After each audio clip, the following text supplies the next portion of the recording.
नमस्कार, स्वागत आप सभी का हमारे आज की खास कार्यक्रम खास मुलाकात में। आज हमारे साथ स्टूडियो में मौजूद हैं नैतिक जांगीर जी, जिन्होंने अभी हाल ही में गोवा में आयोजित 37वां नेशनल गेम्स राजस्थान का पहला गोल्ड मेडल जीता है। नमस्कार, स्वागत आपका। सबसे पहले तो मैं विश्वकर्मा टुडे न्यूज़ को बहुत बहुत धन्यवाद देना चाहूँगा कि उन्होंने मुझे यहाँ अपने इस स्टूडियो में बैठने का मौका दिया। नैतिक जी, हम आपके शुरुआती जीवन के बारे में जानना चाहेंगे। मेरा जन्म जयपुर में एक छोटे से परिवार में हुआ और मेरा जन्म 16 नवंबर 2001 में हुआ था। मेरे पिताजी का नाम श्रीमान नारायण लाल जी जांगिड़ है, जो कि जिम ट्रेनर है, हमारा खुद का जिम है और उसके अलावा वो एक व्यवसाय भी करते हैं। नैतिक जी, आपकी शिक्षा के बारे में बताएंगे। शिक्षा मैंने अभी ग्रेजुएशन और एमए फाइनल मैंने राजस्थान यूनिवर्सिटी से की है और अभी वर्तमान में मैं चंडीगढ़ यूनिवर्सिटी से बीपीएड, जो कि एक शारीरिक शिक्षा का विषय होता है, मैं चंडीगढ़ यूनिवर्सिटी से कर रहा हूँ। जी, बहुत बढ़िया। नैतिक जी, आपकी खेलों में रुचि कैसे रही और आपके प्रेरणा स्रोत कौन रहे? मेरा खेलों में पहले तो कोई मन नहीं था। मैं जब 8वीं कक्षा में था तो शुरुआत में मेरे पिताजी मेरा प्रेरणा स्रोत थे, क्योंकि हमारा खुद का जिम भी था। तो पापा इस एक स्पोर्ट्स लाइन से भी जुड़े हुए थे, तो मेरे पापा चाहते थे कि मैं एक गेम करूं और उन्होंने मुझे भारोत्तोलन गेम करवाया और शायद उन्हीं के कारण आज मैं इस स्टेज पे खड़ा हूं। बिल्कुल, बहुत बढ़िया। नैतिक जी, आपके गुरु कौन हैं और उनके बारे में थोड़ा सा हमारे दर्शकों को बताएंगे। मैं शुरुआत से साई एसटीसी, साई मतलब स्पोर्ट्स अथॉरिटी ऑफ इंडिया, जो कि एक भारत सरकार की स्कीम है। मैं वहाँ ट्रेनिंग कर रहा हूँ शुरुआत के 7 साल से और वहाँ पे हमारे कोच श्रीमान ओम प्रकाश कल्याणी जी है, जो कि उदयपुर के रहने वाले हैं और स्टार्टिंग से लेकर और अभी जहाँ मैं खड़ा हूँ वहाँ तक उन्होंने मुझे पूरा प्रशिक्षण उन्हीं के द्वारा मुझे दिया गया है। बहुत बढ़िया। नैतिक जी, जैसा अभी आपने बताया कि पढ़ाई भी आपकी चल रही है, और तो पढ़ाई के साथ साथ खेलों के लिए आप किस तरह से समय निकाल पाते हैं, थोड़ा सा उसके बारे में डिटेल करें। वैसे तो खेलों के साथ पढ़ाई के लिए समय निकालना एक बहुत मुश्किल हो पाता है, लेकिन फिर भी अभी जैसे खेल के साथ पढ़ाई भी बहुत जरूरी होती है, तो इसलिए पढ़ाई के लिए तो समय निकालना ही पड़ता है। इसमें हमारा सेशन जैसे मॉर्निंग में मैं 5:30 उठता हूँ, उसके बाद में हमारा जो मॉर्निंग जो वर्कआउट सेशन रहता है वो 6 AM to 9 AM में रहता है और उसके बाद में दिन में पढ़ने के लिए हमें 2-3 आवर मिल जाते हैं। और मैं वर्तमान में साई के हॉस्टल में रह रहा हूँ, तो हमारे वहाँ पे स्टडी रूम वगैरह मतलब हमें सब सुविधा उपलब्ध है, तो हम 2 से 3 आवर दिन में अपने पढ़ाई को दे सकते हैं, क्योंकि शाम को हमारा दोबारा वर्कआउट प्लान रहता है और शाम को 4 PM से और 7 PM तक हम वर्कआउट करते हैं और उसके बाद में भी अगर हम चाहे तो 1 आवर आराम से पढ़ाई के लिए निकाल सकते हैं। जी बिल्कुल, बहुत बढ़िया। नैतिक जी, आपके अभी तक के अचीवमेंट्स के बारे में, शुरू से अभी तक जो आपने गोल्ड मेडल जीता वहाँ तक के बारे में बताएं। अचीवमेंट के बारे में आपको बताना चाहूंगा कि गेम मैंने सन 2016 में शुरू किया था और सबसे पहले जब मैंने मेरा गेम शुरू किया था तो एक हमारे डिस्ट्रिक्ट कंपटीशन था, शायद वो जब मैंने गेम ज्वाइन किया तो उसके 3 मंथ बाद ही था, मेरा उसमें मेडल नहीं लगा था, तो मैं काफी नाराज था। एक बार मैंने सोचा कि मैं अपना गेम भी छोड़ दूं, लेकिन मैंने मतलब मेरे पिता ने मुझे बहुत समझाया कि चलो हार जीत चलती रहती है, तो कोशिश कर। तो मैंने कोशिश करी और उसके 1 साल बाद ही सन 2017 में मैंने अंडर 17 में यूथ कंपटीशन में पूरे स्टेट में गोल्ड मेडल जीता और उसके 1 साल बाद सन 2018 में मैंने यूथ स्टेट में रिकॉर्ड बनाया और उसके बाद में मैंने सीनियर में 2 गोल्ड और 1 जूनियर गोल्ड मेडल जीता और यहाँ तक कि अभी सन 2022 में ही मेरा सीनियर स्टेट रिकॉर्ड भी है। और 2022 में मैं जूनियर नेशनल उड़ीसा में खेलने गया था, जिसमें मैंने 73 kg में सिल्वर मेडल भी जीता था। और इसके बाद सन 2023 में मैंने 3 नेशनल मेडल जीते, जिसमें सर्वप्रथम all India inter university Chandigarh में आयोजित हुआ था, जिसमें मैंने 301 किलो भार उठाकर सिल्वर मेडल, और नोएडा में आयोजित इंडिया के सबसे बड़े गेम खेलो इंडिया इंटर यूनिवर्सिटी में मैंने सिल्वर मेडल उठाया और वहां मैंने 293 किलो वेट उठाया था।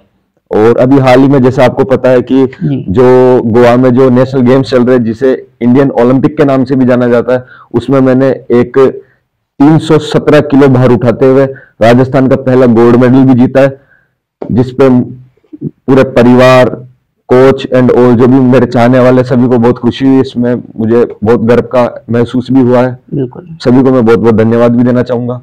बहुत बढ़िया। नैतिक जी, जो अभी आपको रिसेंटली नेशनल गेम्स अवार्ड जो आपको मिला है, जिसके अंदर गोल्ड मेडल मिला है आपको, उसके बारे में थोड़ा सा दर्शकों को डिटेल में बताएं, और उसके बाद आपके घर परिवार और सबकी क्या प्रतिक्रिया रही है उसके बारे में बताएं। 23 सितंबर से और 30 सितंबर तक जो हमारा नेशनल गेम था ये गोवा में आयोजित हुआ, और इसकी जो ओपनिंग सेरेमनी जो हुई थी वो श्रीमान प्रधानमंत्री नरेंद्र मोदी जी द्वारा की गई थी, जो कि एक इंडिया का बहुत बड़ा कंपटीशन है जी। और ये 4 साल में एक बार होता है, तो आप जान सकते हैं कि कितना बड़ा कंपटीशन होगा और किस लेवल पे हो रहा होगा। मैंने इसमें 81 किग्रा भार, मतलब ये एक सीनियर कैटेगरी में वेट उठाते हुए 317 किलो मैंने वजन उठाया, जो कि अभी पिछले 3 मंथ पहले ही एक कॉमनवेल्थ चैंपियनशिप भारत में आयोजित हुई थी, उसमें 310 किलो पे गोल्ड मेडल गया था और मैंने यहाँ पे 317 किलो भार उठाया, उस चैंपियनशिप से 7 किलो ज्यादा। तो ये एक मेरे लिए भी बहुत बड़ा अचीवमेंट था, और मैंने ये जो गोल्ड मेडल है आप देख सकते हैं, ये मैंने वहां प्राप्त किया। और जैसे आफ्टर कंपटीशन, जैसे मैं एयरपोर्ट से अपने घर पे आया, तो सबसे पहले तो मैं जहाँ प्रैक्टिस करता था स्पोर्ट्स अथॉरिटी ऑफ इंडिया में, वहां मेरा बहुत भव्य स्वागत हुआ। मैं बहुत खुश था, इससे मतलब बहुत खुशी की अनुभूति महसूस कर रहा था। उसके बाद में मेरे घर पे गया और मतलब घर परिवार और जो भी आस पड़ोस के सब लोग हैं, सब बहुत खुश हुए, और उनकी खुशी में मेरी खुशी है। बहुत बढ़िया, बिल्कुल होना भी चाहिए। और रिसेंटली शायद मेरे हिसाब से आने के बाद में आपका 2-3 लोगों ने विशेष और स्वागत और सम्मान भी आपका शायद किया है, ऐसा कुछ? हाँ जी, मेरे एक फिजियो स्पॉन्सर भी है, doctor Amit Parashar sir, Jaipur physiotherapist. जब मैं मेडल लग के आया तो उन्होंने भी अपने क्लिनिक पे मेरा बहुत अच्छा स्वागत किया, तो मैं उनको भी बहुत बहुत थैंक्स देना चाहूंगा। उसके बाद में हमारे दिया कुमारी जी, जो विद्यार्थी विधानसभा क्षेत्र से एमएलए प्रत्याशी है, उनके भी चुनावी रैली में मेरा बहुत अच्छा स्वागत हुआ। उसके बाद में जोटवाड़ा विधानसभा क्षेत्र से राज्यवर्धन सिंह जी राठौड़ के भी यहाँ पे मैं गया, उन्होंने भी मेरा अपने कार्यालय में बहुत अच्छा स्वागत किया। और अभी जैसे मैं वहां से आया हूँ तो बहुत जगह मेरा स्वागत किया जा रहा है, और अभी बहुत जगह में मुझे जाना है। बहुत बढ़िया, बहुत चलता रहना चाहिए। नैतिक जी, भविष्य में वेट लिफ्टिंग को लेकर आपकी और क्या तैयारियां हैं?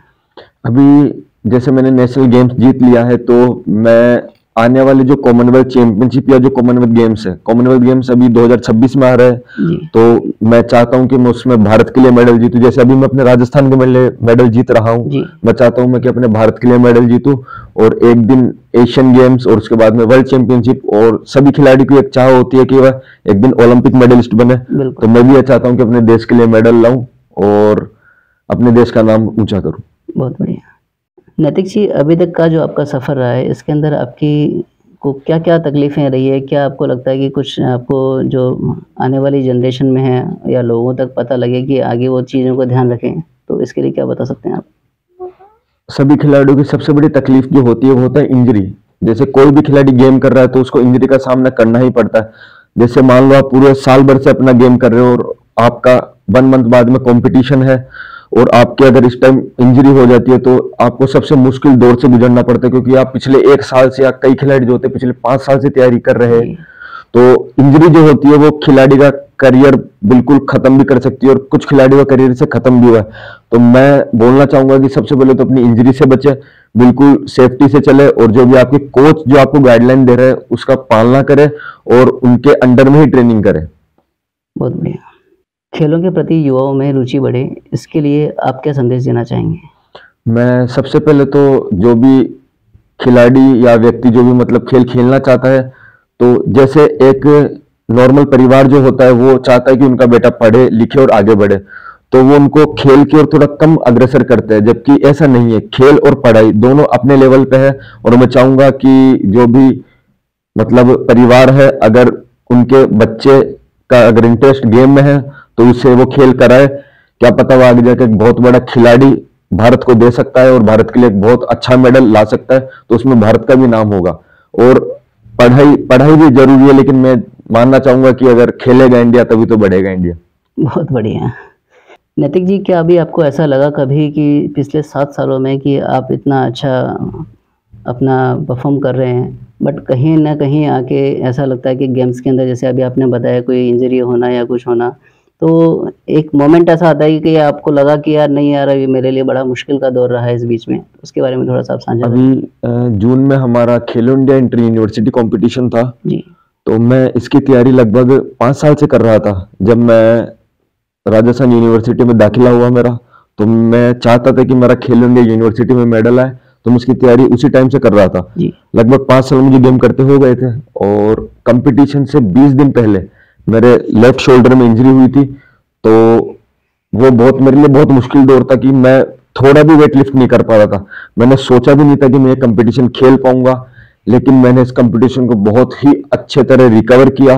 और उसके बाद में जैसे राखी भी थी हमारे, अब मैं मेरे इंजरी से निकल तो चुका था, लेकिन मेरे पास कंपटीशन की तैयारी के लिए ओनली मात्र 10 दिन बचे थे, और उसके बीच में राखी भी थी। मेरा जो प्रैक्टिस हॉल है, मतलब जहां मैं रहता हूं, वहां से मेरा घर मात्र 6 किलोमीटर दूर है, लेकिन एक दिन की ट्रेनिंग मेरी ना छूट जाए इसलिए मैं राखी को भी अपने घर नहीं गया, क्योंकि मैं यह सोच रहा था कि अगर मेडल आएगा तो मेरे लिए हर दिन राखी और हर दिन मेरे लिए दिवाली है। अगर मेडल मेरे हाथ से नहीं गया तो त्योहार अपनी जगह, और मेडल तो मेरे को लाना ही था देश की जगह। और अब मैं मेडल लेके आया मेरी यूनिवर्सिटी के लिए, तो मुझे बहुत खुशी हुई। और मैं चाहता हूं कि अगर कोई भी खिलाड़ी अगर अपना स्ट्रगल कर रहा है, तो वो अपने जिस भी तैयारी में, अगर वो पढ़ाई कर रहा है तो पूरा करे, और अगर गेम कर रहा है तो पूरा, वह अपनी एक चीज को पूरा समय दे, और इससे वह जरूर कामयाब होगा। कभी जीवन में उसको निराश नहीं होना, और हमेशा आगे की ओर देखे, कभी पीछे मुड़ के देखने की उसकी जरूरत ही नहीं पड़ेगी। बहुत बढ़िया। नैतिक जी, जैसे आपने अभी 7 सालों में काफ़ी कॉम्पिटिशन्स दिए हैं, कई बार अपने को लगता है कि नहीं ठीक है, ये अपन डिज़र्व नहीं करते, इससे और ज़्यादा बेटर चाहिए था, लेकिन कई बार अपने को मिल जाता है। जैसे गोल्ड लेना था और गोल्ड की एक्सपेक्टेशंस रहती है, बट सिल्वर मिला, या कई बार नहीं मिल पाया उसमें, तो उसके बारे में आप क्या कहना चाहेंगे? अभी आजकल हो क्या रहा है कि जैसे कोई खिलाड़ी है, उसने गेम ज्वाइन किया, तो वो ये सोचता है कि मैं अपने फर्स्ट कंपटीशन में मेडल लूं, जबकि उसे यह नहीं पता कि जो उसके साथ जो खेलने आ रहा है वो कितने साल से उस मेडल के लिए मेहनत कर रहा होगा। अगर उसके मेडल नहीं लगता तो या तो अपना गेम छोड़ देता है, या अपनी फिर लाइन चेंज कर लेता है कि मैं गेम चेंज कर लूं या कुछ कर लूं। जबकि ऐसा नहीं होता कि अगर आप कोई भी अगर एक चीज कर रहे हैं, तो आपको कम से कम उसको 5 साल तो देना ही पड़ेगा। अब जैसे मेरा पहला कंपटीशन था, जैसे मैंने बताया था कि मेरे डिस्ट्रिक्ट कंपटीशन में मेडल नहीं लगा था, और आज मैं यहाँ नेशनल गोल्ड मेडल तक पहुंच चुका हूं, तो मेरे लिए एक बहुत अच्छी बात है। और मैं सबसे बड़ा एग्जांपल तो आपको खुद का ही बताना चाहूंगा कि मेरे खुद के किसी टाइम पे डिस्ट्रिक्ट मेडल नहीं लगा था। तो देखो, समय तो आपको हर चीज को देना पड़ेगा। खिलाड़ी कई होते हैं जिनके जो गोल्ड सोच के चलते हैं, उनके सिल्वर आ जाता है, तो वो कोई गलत कदम भी कई बार उठाने वाले होते हैं कि हाँ, हम सुसाइड अटेम्प्ट कर ले, तो ये बहुत गलत बात है। क्योंकि अगर वो खुद के लिए सोच रहे हैं, तो उनको ये पता होना चाहिए कि वो परिवार के और अपने राज्य और अपने देश के लिए एक बहुत बड़ा खिलाड़ी खो रहे हैं, और स्वयं के लिए। तो इसलिए कोई भी खिलाड़ी हताश ना हो, खुद पे और अपने गुरु पे बहुत विश्वास रखे, और यही जीवन का मूल मंत्र है। क्योंकि हार तो अपने जीवन पे आती रहती है, और हमेशा जीत नहीं, हमें कभी कभी अपनी हार से भी कुछ सीखना चाहिए। इसलिए मैं बोलूंगा कि कोई भी खिलाड़ी ऐसा ना सोचे, और लगातार मेहनत करे। वो देखे कि सामने वाला कितनी मेहनत करके आ रहा है, तो हमें उससे ज्यादा करनी है, तभी वो आगे बढ़ पाएगा। बहुत बढ़िया। बंधुओं, आज हमने खेल जगत में काफी अहम बातें जानी नैतिक जांगीड़ जी से, इसके लिए आपका बहुत बहुत धन्यवाद। मैं विश्वकर्मा टुडे न्यूज को भी बहुत बहुत धन्यवाद देना चाहूंगा, और आभार प्रकट करना चाहूंगा कि उन्होंने मुझे अपने स्टूडियो में बैठने का मौका दिया, जो कि मेरे लिए एक बहुत गर्वान्वित और बहुत बड़ी बात है। तो धन्यवाद Vishwakarma today news. Thank you for support. धन्यवाद। मिलते हैं अगले सप्ताह किसी नई हस्ती के साथ, तब तक आप देखते रहिए विश्वकर्मा टुडे न्यूज।